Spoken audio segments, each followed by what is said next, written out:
Some breaking news out of Baltimore. We are hearing from Kilmar Abrego Garcia for the first time. He's a Prince George's County man who was wrongfully deported to El Salvador back in March, and now he's facing deportation again. Our Jacqueline Quinn live outside the ICE facility in Baltimore. And Jackie, within the last hour, we understand he walked inside for his mandatory check-in, but you were there when he was outside and shared a message.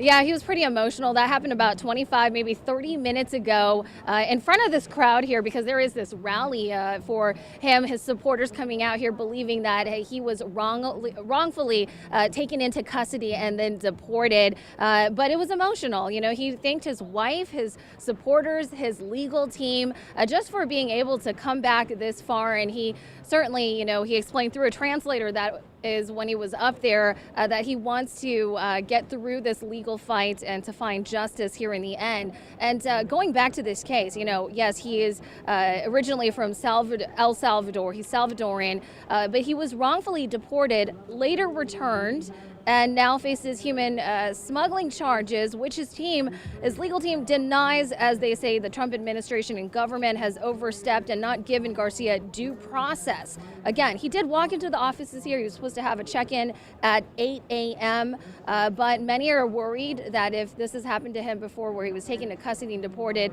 that this could happen to him again. But let's hear from Kilmar what he had to say.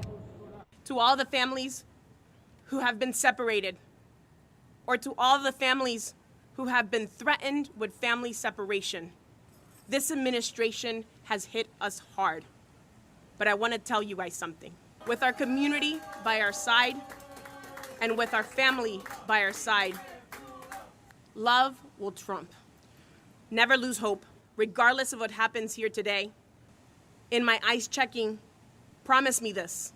Promise me that you will continue to pray, continue to fight, resist, and love, not just for me, but for everybody.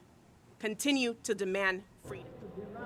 Again, he was speaking through a translator there, but one of the key issues that we mentioned here is the due process and how he has been wrongfully removed. So we spoke with Congressman Glenn Ivey about what happens from here.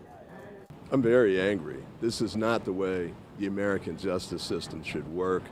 Donald Trump has converted the Department of Justice into a tool of his personal vengeance and retribution. He's using the Department of Homeland Security and ICE for the same thing. Kilmar's case should have been over before it even got started, because they knew they'd. Now, the congressman says that he will continue to fight, but I asked him, you know, if he had been already removed, taken to custody over to El Salvador, you know, this talk of potentially what he faces now being moved to Uganda, how is that possible? He said he doesn't know. But again, he says that he's going to continue to work with the community here and fight this. And at this point right now, this rally is still going on. As you can see, a lot of supporters have come out here from various groups and organizations, including members of the public. For now, I'll send it back to you guys. All right, Jacqueline Quinn reporting live from Baltimore. Jackie, thank you.